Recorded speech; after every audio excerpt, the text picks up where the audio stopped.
में हमने foundation stone ले किया है।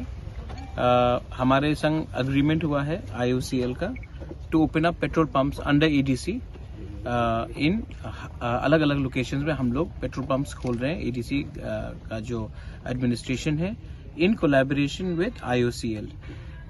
इससे हमारा EDC को रेवेन्यू भी मिलेगा और हम अपने बुकिंग बारा अपने ट्राइबल एरियाज में इंडिजिनस एरियाज में पेट्रोल पंप खोलकर हम अपने लोगों को यहाँ में एम्प्लॉयमेंट भी दे सकते हैं।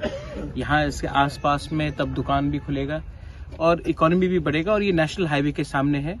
आज तक हमने देखा है कि most of the petrol pumps जो हो रहा था हम लोग के नाम में नहीं था, किसी और के नाम में था या बेनामे में हो रहा था।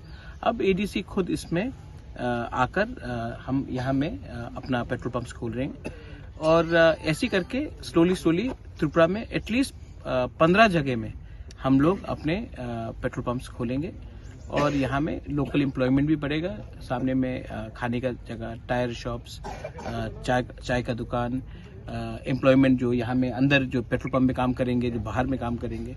और उसके बाद अलावा IOCL EDC को हर साल पेमेंट भी करेगा। ये भी पूरा अंडरस्टैंडिंग हुआ है। Thank you.